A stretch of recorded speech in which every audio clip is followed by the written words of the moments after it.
How does the experience? Ayokong may masabi sila sa akin. Ano yung deserve ko? Yun, parang fear kapag kapag yung significant money na natataranta na ako.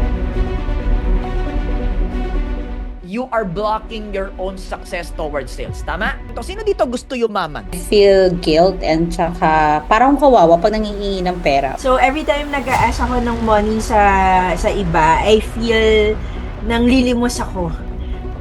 Even though I gave already the service.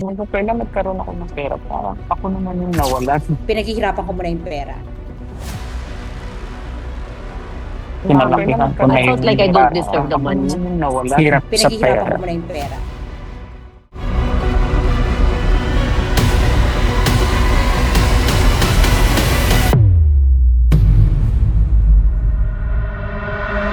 Let me change your perspective tonight. You are not a seller. You are a leader. You don't just convince. You guide them to something that will benefit them.